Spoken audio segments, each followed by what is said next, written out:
इस साइड और तिर्यक रेखा के बाईं तरफ, बताओ ये कितना 145।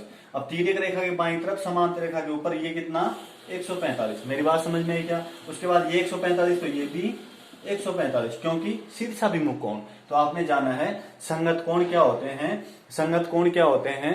एक ही दिशा में और ऊपर वाले एक ही दिशा में ऊपर वाले, एक ही दिशा में नीचे वाला। ये वाला कोण है, ये नीचे की तरफ है तो ये भी नीचे की तरफ है, समांतर रेखा की नीचे की तरफ और दाईं तरफ। ये वाला कोण इसके बराबर है, क्योंकि समांतर रेखा के नीचे और समांतर रेखा के नीचे वो भी बाईं तरफ। तो क्या कहेंगे आप? संगत कोण क्या होते हैं? सदैव समान होते हैं। समांतर रेखा के तो ऊपर वाले और तिर्यक रेखा के दाईं तरफ, नीचे भी समांतर रेखा के ऊपर वाले और तिर्यक रेखा के दाईं तरफ, वो कोण क्या होंगे? संगत होंगे। वो कोण क्या होंगे? संगत। वो क्या कहलाएंगे? सदैव समान होते हैं।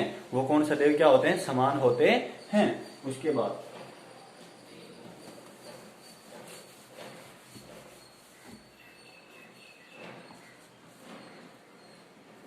अंतिम है अंतःकोणों का योग सदैव 180 डिग्री होता है। कैसे जानेंगे? ये समांतर रेखाएं हैं। अब इन समांतर रेखाओं को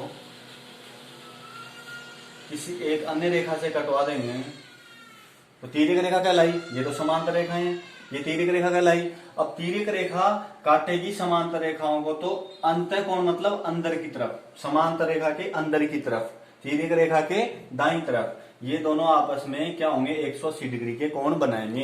कैसे? जैसे मैंने कहा ये 40 डिग्री, तो ये कितना होना पड़ेगा? इसे 140। अब बताओ ये 40 है तो ये सरल रेखा पर बना कोण ये 40 है, तो ये कितना 140। बताओ ये एकांतर कोण है कि नहीं है? अरे ये एकांतर कोण है कि नहीं है? 140 तो इसलिए 140 होना पड़ेगा। तो उसके बाद ये एकांतर है कि नहीं है? ये 40 है तो ये भी कितना 40 डिग्री। मेरी बात समझ में आई क्या? तो आपस में कह रहे हैं ये अंतःकोणों का योगफल सदैव कितना डिग्री होगा? अब ये 140 है तो इसे 40 होना पड़ेगा। तो इनका भी मान कितना है? 180। अरे इनका मान कितना आया? 180। इनका मान कितना है? 180 डिग्री। तो क्या कहेंगे आप? अंतःकोणों का योगफल सदैव 180 डिग्री होता है। अंतःकोणों का योगफल सदैव कितना डिग्री होता है? 180। इतनी बात समझ में है क्या? तो मैंने आपको आज की कक्षा में ज्यामिति में क्या बताया है वो मैं एक बार दोबारा रिपीट कर रहा हूँ। रेखाओं में भी मैंने बताया सरल रेखा, प्रतिच्छेदी रेखा और तिर्यक रेखा और समांतर रेखा। उसके बाद कोण में बताया सरल कोण, जो सरल रेखा पर बनता है उसका मान 180 डिग्री होता है। एकांतर कोण जो जेड व उल्टी जेड की स्थिति में बनते हैं। उसके बाद संगत कोण, जो संगत कोण एक ही दिशा में और तिर्यक रेखा के बगल में है तो वो ऊपर की तरफ ऊपर वाले बराबर होंगे, नीचे वाले नीचे के बराबर होंगे।